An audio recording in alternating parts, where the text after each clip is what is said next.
Hello everyone, class 9th कैसे हो आप सब लोग। आई होप कि आप सब बहुत बढ़िया होंगे बेटा।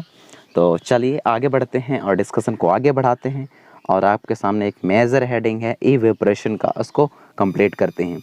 ओके, इवेपोरेशन की प्रोसेस को कंप्लीट करते हैं। इससे पहले वाले जितने भी चीज़ें थी वो मैंने कंप्लीट करा दी हैं। और ये आपका पेज नंबर कौन सा, 8 पेज नंबर पे हैं आप, 8 पेज नंबर पे। तो आप यहाँ से आगे बढ़ सकते हैं अपन लोग, ठीक है। Do we always need to heat or change pressure for changing the state of matter? अपन लोगों को हमेशा ही ज़रूरत पड़ती है किसकी, हीट की, ताकि अपन लोग चेंज कर पाएँ और चेंज कर पाएँ प्रेशर को, और चेंज कर पाएँ स्टेट ऑफ मैटर को। मतलब मैटर के स्टेट को चेंज करने के लिए कोई भी मैटर है, सच एज लिक्विड है, गैस है, सॉलिड है, इसको हमें यदि चेंज करना हो तो हमें ज़रूरत पड़ेगी हीट की ज़रूरत पड़ेगी, और दूसरा टेम्परेचर वाइज जिसके बारे में मैंने बताया था, और दूसरा प्रेशर की ज़रूरत पड़ेगी। इन दोनों वे से ही अपन लोग जो है किसी भी स्टेट को दूसरे स्टेट में बदल सकते हैं। Can you quit some example from everyday life where change of state? क्या आप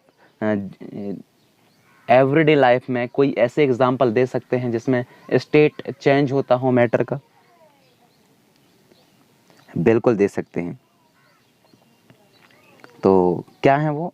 इवेपोरेशन मेथड, इवेपोरेशन प्रोसेस। उसमें से एक है जो कि इस चेंज ऑफ स्टेट का एक, चेंज ऑफ मैटर का एक वो है, changing the state of matter का एक एग्जाम्पल है। So where change of state from liquid to vapor take place without the liquid reaching the boiling point। और इसमें सीधे डायरेक्ट जो वाटर है वह सीधे डायरेक्ट गैस में कन्वर्ट हो जाता है, वेपर में कन्वर्ट हो जाता है, without reaching the boiling point of liquid.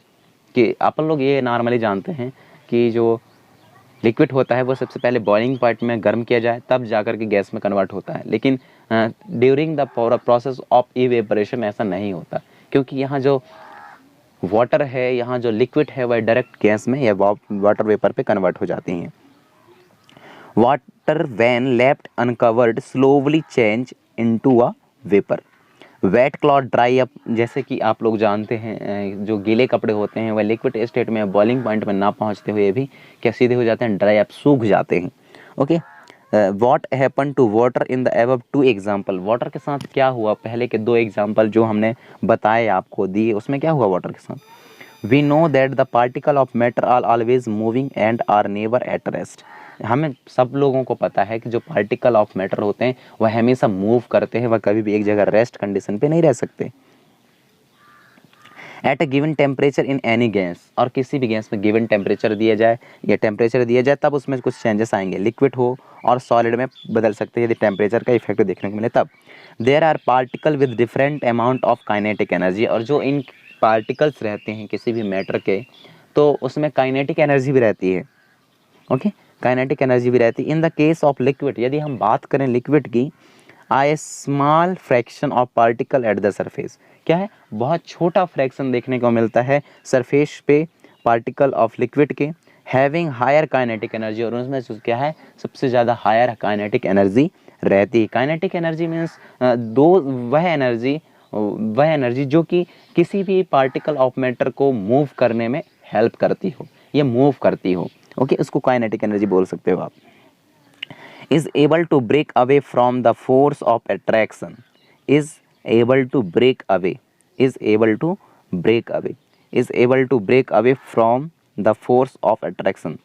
ये टूट जाते हैं, कब टूट जाते हैं, जब इनके बीच में फोर्स ऑफ अट्रैक्शन क्या हो, हाई लगने लगे, of other particle and get converted into vapour. और टूटने के बाद जो है फिर ये वेपर में धीरे धीरे कन्वर्ट होना स्टार्ट हो जाते हैं।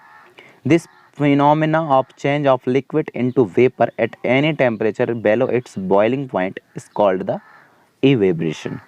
क्या बोला गया है कि यही phenomena of changing of liquid का, यही फिनोमेना चेंजिंग ऑफ लिक्विड का सीधे डायरेक्ट वेपर में कन्वर्ट होना किसी भी टेम्परेचर से तो बॉइलिंग पॉइंट तक ना पहुंचते हुए, तो इसको अपन लोग इवेपोरेशन बोलते हैं। ओके, तो इसको नेक्स्ट वीडियो में अपन लोग डिस्कशन करेंगे फैक्टर इफेक्टिंग इवेपोरेशन। जितने भी फैक्टर्स हैं जो कि इवेपोरेशन के प्रोसेस को इफेक्ट करते हैं इसके बारे में अपन लोग नेक्स्ट वीडियो में देखेंगे। ओके, तब तक आप सब सलामत रहिए। Thank you.